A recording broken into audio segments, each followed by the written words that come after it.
July 2nd, 1943. The skies over Sicily were alive with thunder, sunlight flashing off wings streaked with dust and gunpowder. Lieutenant David Ace Harmon of the 99th Fighter Squadron scanned the horizon through his canopy, his P-40 Warhawk trembling as he pushed the throttle forward. Below, a formation of B-25 bombers crossed the Sicilian coast, bound for a Luftwaffe airfield at Castelvetrano. From the clouds above came two dark shapes, F-35, Germany's finest, swooping down with surgical precision. Harmon's instincts took over. He rolled his fighter into a dive, sun burning his eyes, heartbeat syncing with the rattle of his .50 caliber guns. A burst of tracer fire arced through the sky. One German plane shuddered, then spiraled downward in a plume of smoke. It was over in seconds. But history had changed in that brief exchange of fire. When Harmon landed, the airfield erupted in disbelief. Ground crews, men who had been told all their lives that their color made them less capable, stared at the black smoke rising over the horizon, as if seeing proof of something they'd always known, but were never allowed to say.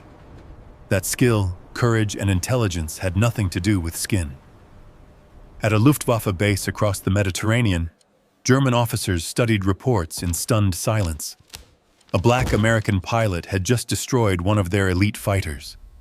To them, this was impossible.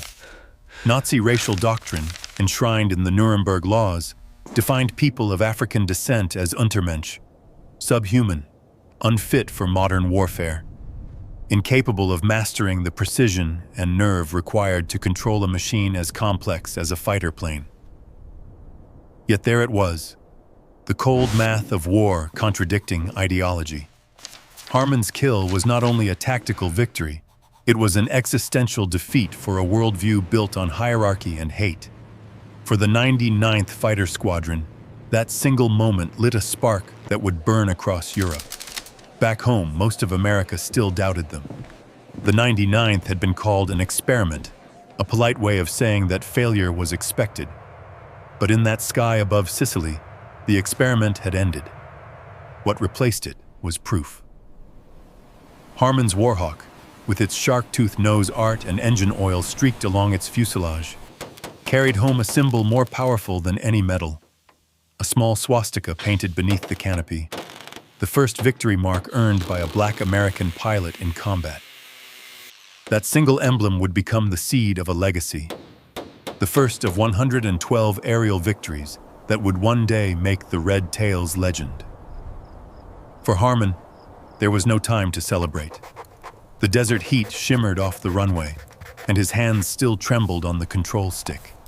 He thought of the men who never got the chance to fly, of the instructors who said he would never make it past training, and of the faces waiting back in Alabama who still weren't allowed to sit at the same lunch counter as the people he was now defending. In that contradiction lay the quiet heroism of the moment.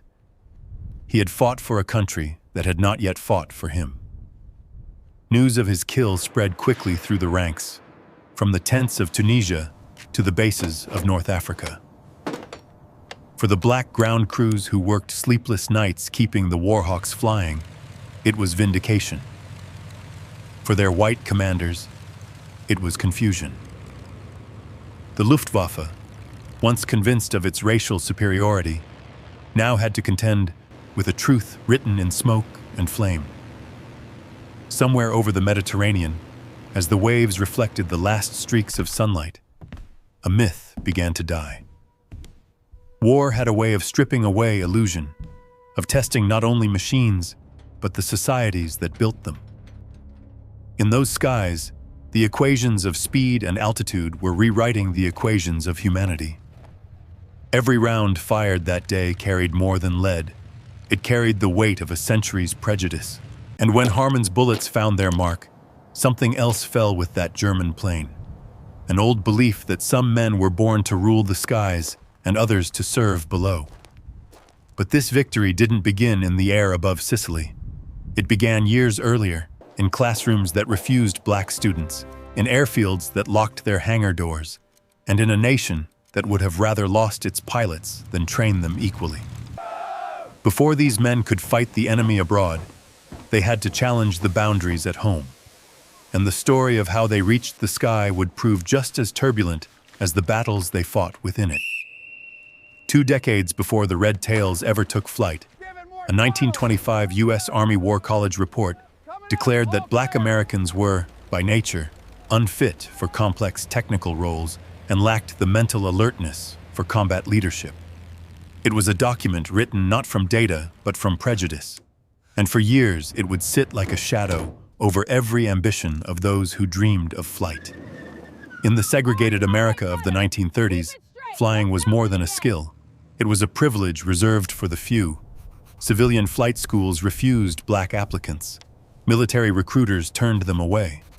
Even as planes transformed war itself, a young Black man could fight on the ground, drive a truck, or dig a trench, but never fly above it. Yet across the country, voices began to rise against that injustice. Civil rights leaders like Walter White of the NAACP, labor organizer A. Philip Randolph, and Judge William H. Hastie refused to let America preach democracy abroad while denying it in its own skies. They lobbied Congress, challenged the War Department, and filled newspapers with one simple question that echoed from Harlem to Chicago. How could a nation fight for freedom overseas while ignoring it at home? In 1939, after relentless pressure and a looming world war, that question finally forced a change. Public Law 18 was passed, requiring that the civilian pilot training program include at least one school dedicated to the instruction of Black pilots. It was a small line buried in a large bill, but it cracked open a door that had been sealed for generations. The site chosen was in Alabama, near a quiet town called Tuskegee. There, on a field of red clay and pine trees, the Army built an airstrip that would become a symbol of both segregation and hope. The Tuskegee Institute had long trained Black engineers and educators, but now its grounds would roar with engines and ambition. The first instructors arrived to find outdated equipment and a shortage of nearly everything: planes, fuel, and trust. Local officials called it a waste of money. Reporters called it a social experiment, and in a sense it was. The War Department labeled the unit the 99th Pursuit Squadron, but among themselves, the officers used another name: the Experiment. It was an open test of whether Black men could be trained to fight in the air. Failure would confirm prejudice. Success could change a nation. To lead them, the Army chose Captain Benjamin Carter Jr., a man shaped by quiet endurance. At West Point, he had spent 4 years surrounded by silence. His white classmates refused to speak to him outside of official duties. Now he carried that isolation into command. Every order he gave, every mission he approved, would be scrutinized not just for tactical soundness, but for racial implication. Carter understood that the burden on his shoulders wasn't just the weight of command, it was the weight of proof.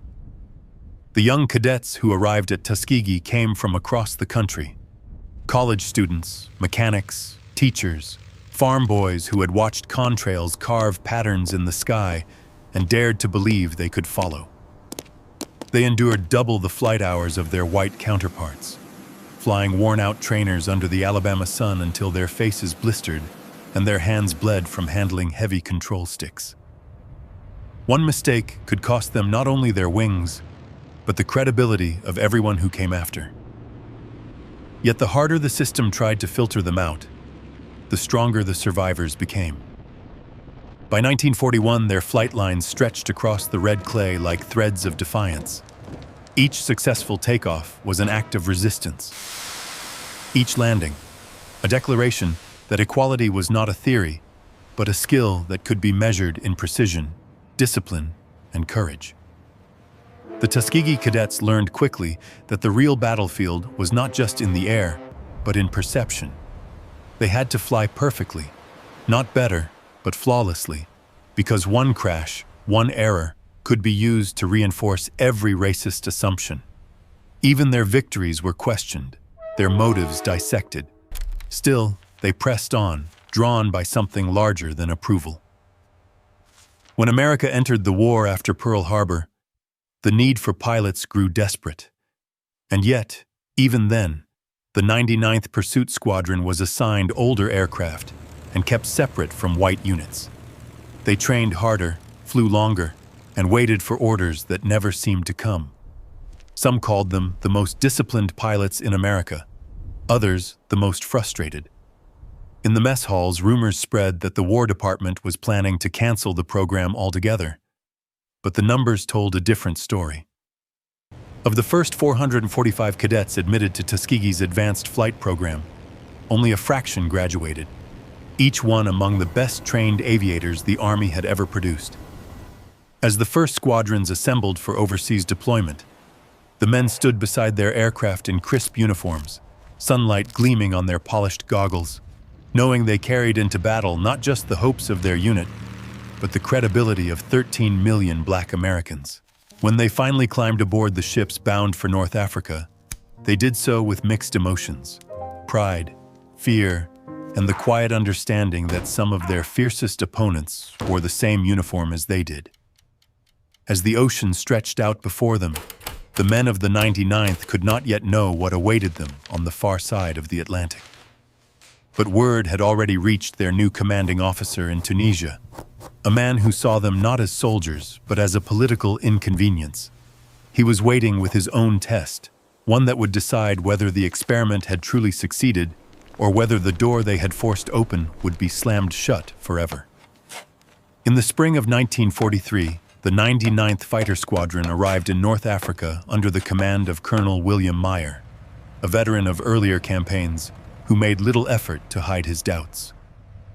To him, these men were an unwanted experiment forced upon the Army by politicians. He assigned them the least dangerous missions: patrols over the Mediterranean, beachhead escorts, and weather reconnaissance. Anything that kept them away from the center of combat. The pilots knew it. They could hear it in the tone of the briefings, in the way other officers avoided eye contact, in the skepticism that lingered behind every salute. Yet day after day, they flew. Each patrol became a test of patience and professionalism, each takeoff a silent challenge to those waiting for them to fail. Then, on July 2nd, 1943, the waiting ended. That morning, the 99th escorted a formation of B-25 bombers heading toward a Luftwaffe airfield at Castelvetrano, Sicily. The sun glared off the sea, and the air shimmered with heat. As the bombers dropped their payloads, German FW-190s appeared out of the haze, diving in from above.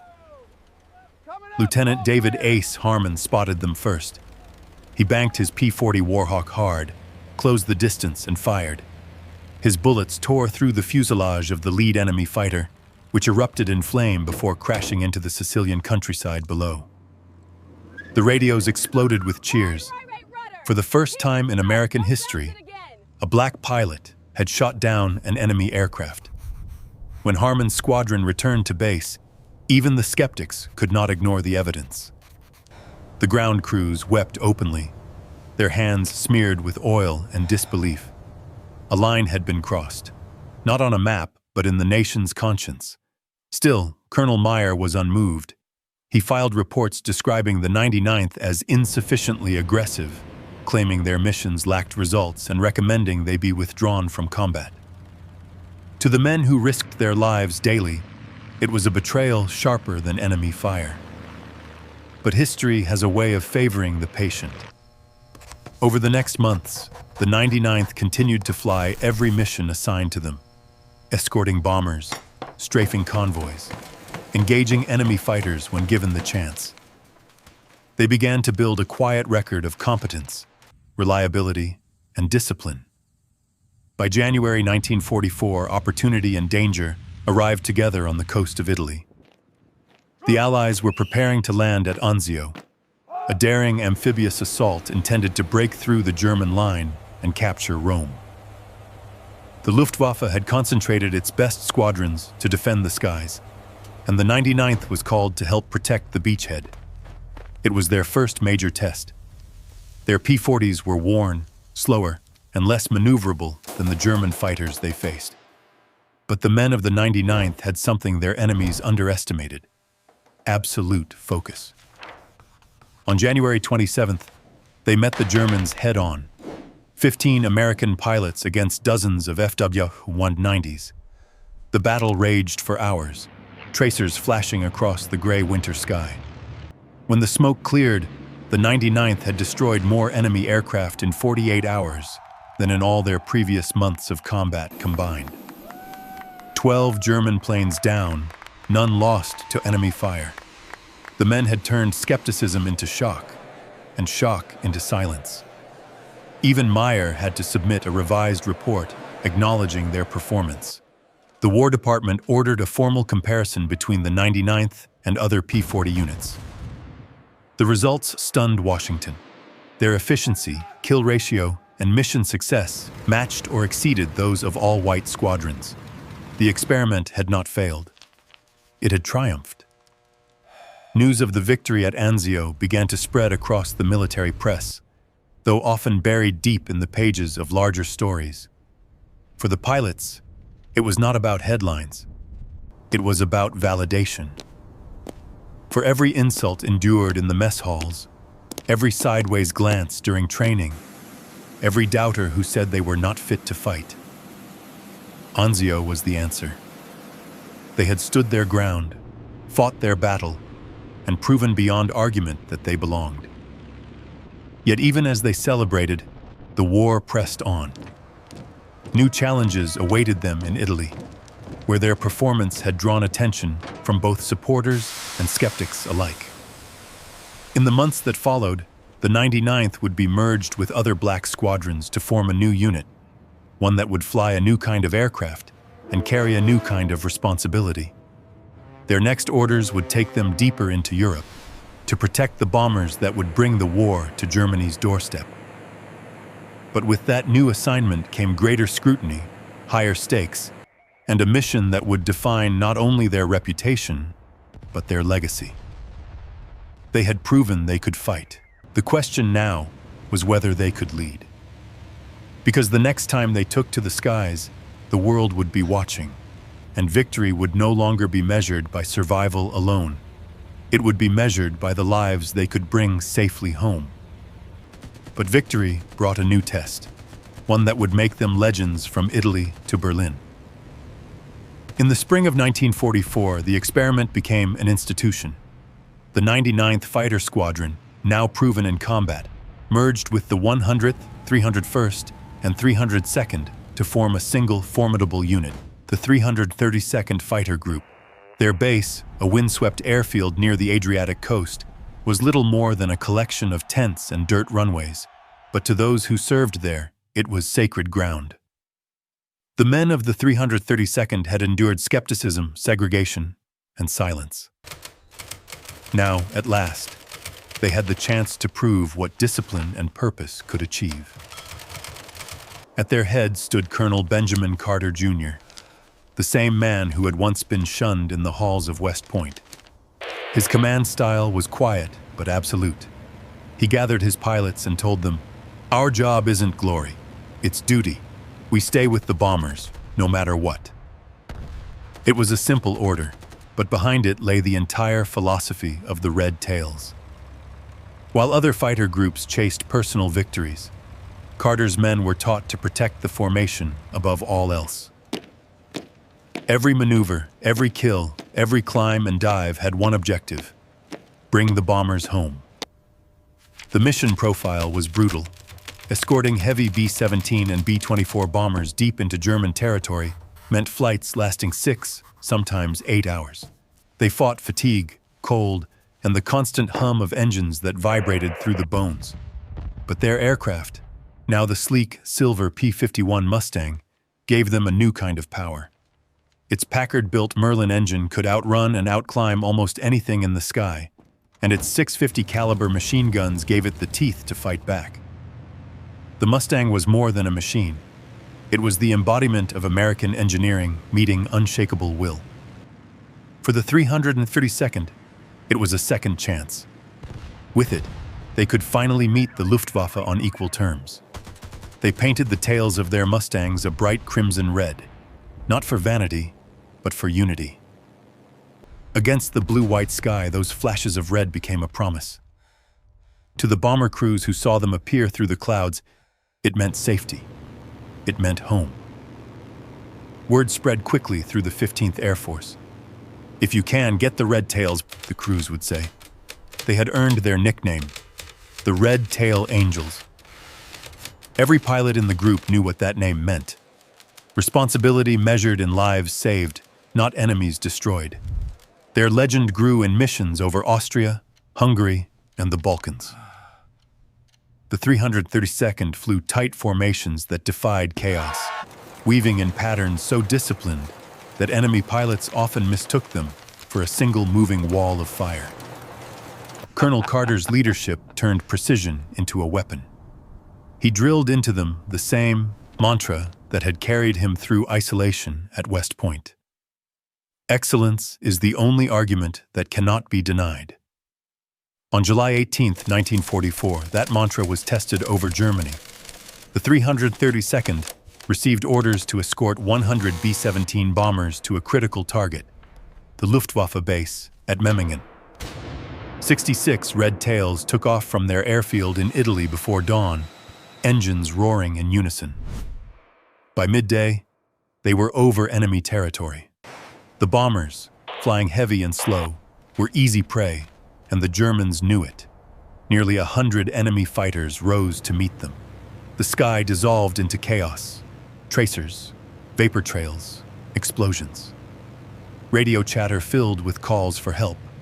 The Red Tails closed ranks around the bombers, taking fire from every direction. The air was alive with destruction, but the discipline held. One by one, German fighters fell away. When the smoke cleared, the Red Tails had lost 3 pilots, but they had saved dozens of bomber crews.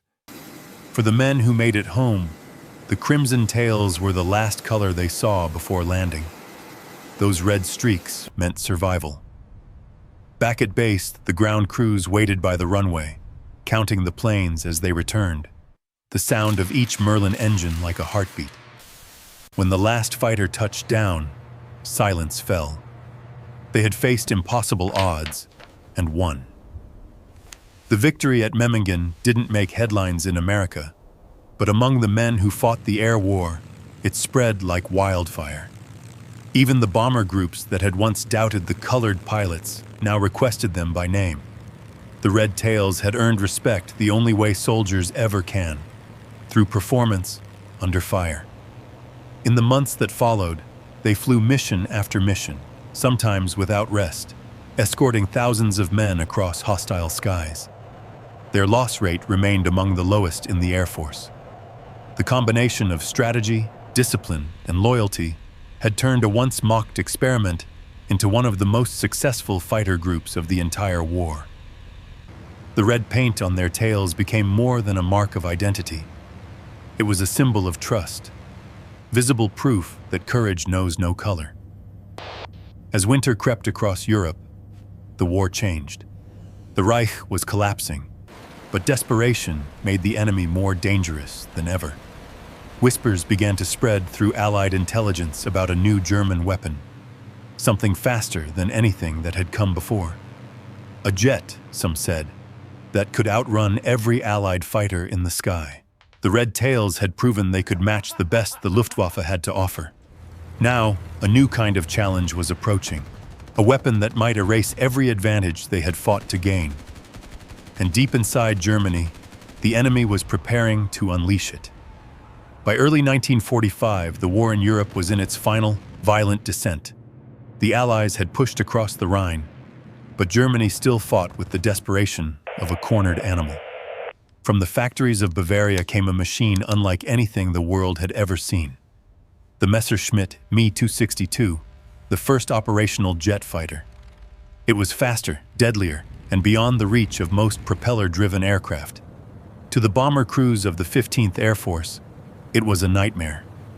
To the Red Tails, it was a new test of everything they had learned. On March 24, 1945, the 332nd Fighter Group received orders for one of the longest and most dangerous missions of the war, escorting hundreds of B-17 Flying Fortresses on a 1,600-mile round trip to strike the Daimler-Benz tank factory on the outskirts of Berlin. At dawn, 43 Mustangs lifted off from their base in Italy, crimson tails glinting in the pale light. The air was cold and thin, the kind that made engines sing and nerves tighten. For 6 hours they flew north, across the Alps, over Austria, and into the heart of the Reich. Below them lay a landscape of destruction. Bridges shattered, rail lines twisted, cities reduced to gray dust. But ahead waited something no one had faced before. As the bombers reached Berlin's industrial zone, dark specks appeared on the horizon. At first, the pilots thought they were ordinary fighters. Then, in a blur of motion, the dots streaked past, jets moving at nearly 600 miles an hour, climbing and diving faster than the eye could follow. The German jets tore into the bomber formation, their 30mm cannons lighting up the sky. The red tails reacted instantly. Lieutenant Raymond Fox Brown, a calm and methodical pilot, studied their movements. He realized that the jets, though fast, were sluggish in turns. They needed long, straight runs to build speed. Brown led his flight away, then banked sharply, positioning his Mustang behind one as it came out of a dive. He climbed at a 15-degree angle and fired 3 short bursts from 2,000 feet. The tracers arced upward, met their target, and the jet exploded in a ball of orange fire. The pilot ejected as debris scattered across the clouds. Another red tail, Lieutenant Earl Lane, saw his chance. Using the new K-14 computing gun sight, an innovation that calculated deflection automatically, he fired from nearly 2,000 yards. It was a shot few would dare to attempt. The rounds struck home, and a second jet spiraled out of control. Moments later, a third Mustang, flown by Lieutenant Charles Brantley, downed another Me-262. In less than 5 minutes, the Red Tails had accomplished what few fighter groups would ever claim. 3 jets destroyed in a single engagement. Over the radio, voices crackled with disbelief. "Fox 1! Splash 1 jet!" someone shouted. Then silence, as the reality set in. The impossible had happened again. Despite facing the most advanced aircraft of the war, the Red Tails had prevailed, not through superior technology, but through discipline and teamwork. When the mission ended, the 332nd returned to base exhausted but intact. The bombers they escorted had taken losses, but far fewer than expected. The men they protected called it a miracle. The U.S. Army Air Forces called it a Distinguished Unit Citation. For the pilots themselves, it was something deeper, a final vindication. The very weapon that Hitler had boasted would restore German supremacy had been outflown by the very men his ideology said were inferior. In Berlin, the news spread quickly among surviving Luftwaffe units. The crimson-tailed Mustangs were no longer dismissed or mocked. The German pilots began referring to them as Schwarze Flieger, the Black Flyers, a name born of fear, then reshaped into reluctant respect. For the Red Tails, the victory was not one of triumphalism, but of quiet affirmation. They had proved that courage and intellect could defeat even the most advanced machines of war. The sight of the burning jets over Berlin became more than a tactical success. It was the closing argument in a debate that had spanned centuries. As the 332nd taxied back to their airfield, ground crews gathered along the strip, watching the Red Tails line up against the sunset. The sky above them was streaked with contrails that faded like signatures in the wind. They had entered the war as an experiment and emerged as one of the finest fighter groups in the history of aviation. Yet even in victory, fate had one final lesson to deliver. Some of their pilots would not return from the next missions. A few would be shot down and captured, traded from camp to camp as prisoners of war. In those prison barracks, they would face a different kind of test, not of speed or skill, but of dignity. The skies of Europe had crowned them heroes, but what they would learn on the ground would challenge everything they believed about justice, equality, and humanity itself. They had conquered the skies, but what happened when they fell to earth as prisoners would reveal an even deeper truth. In the summer of 1944, Lieutenant Alexander Reed's P-51 Mustang was hit by anti-aircraft fire during a low-level mission over southern France.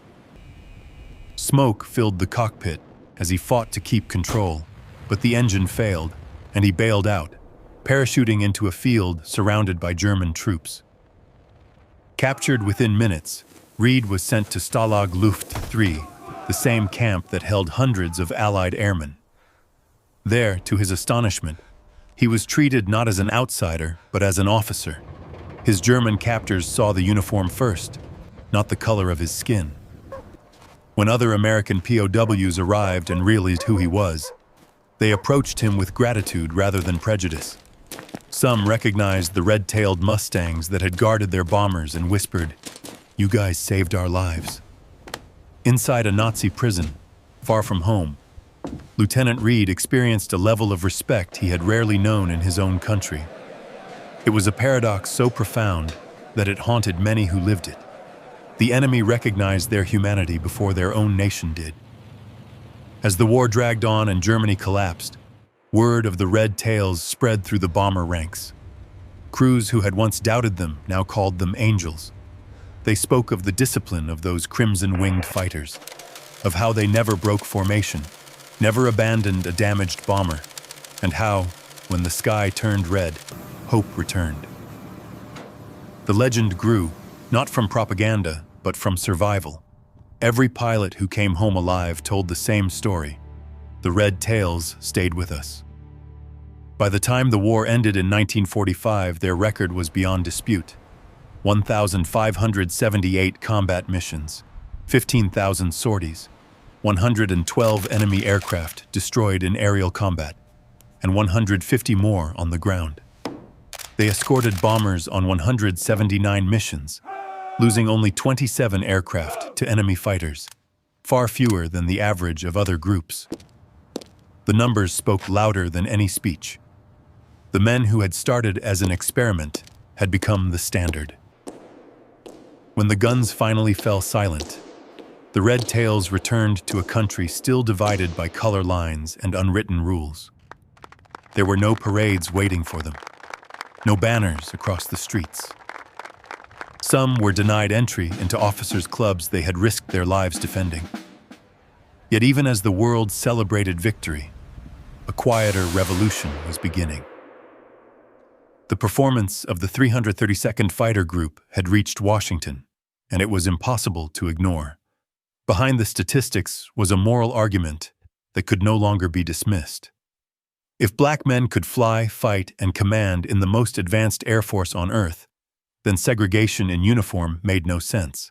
In 1948, President Harry Truman signed Executive Order 9981, officially ending racial segregation in the U.S. Armed Forces.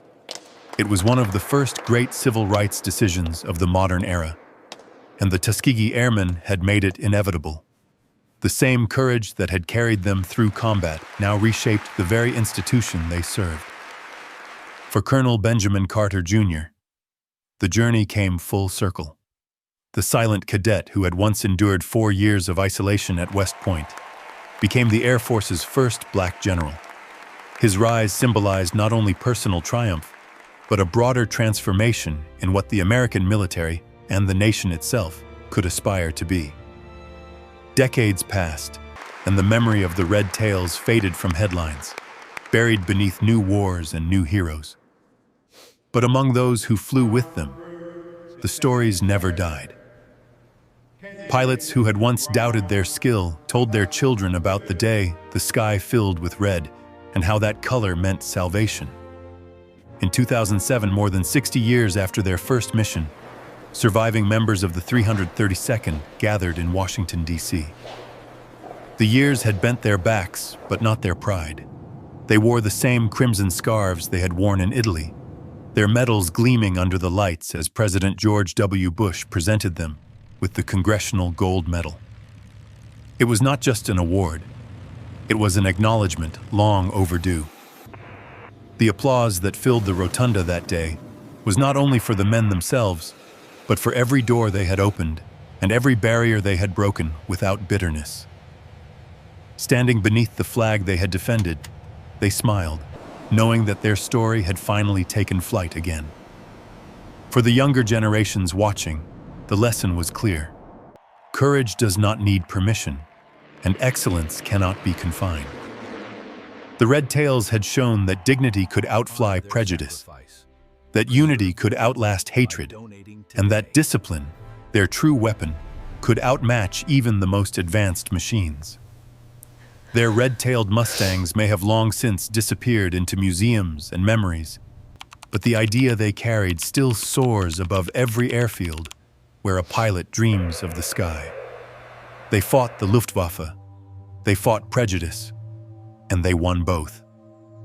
The Red Tails didn't just change the war, they changed America's idea of who could fly. If you've made it this far, you're part of the story now. Tell us what you think. Just drop a 1 in the comments if you believe the Red Tails' legacy still matters today, or a 0 if you think history has forgotten them. Your voice keeps these stories alive.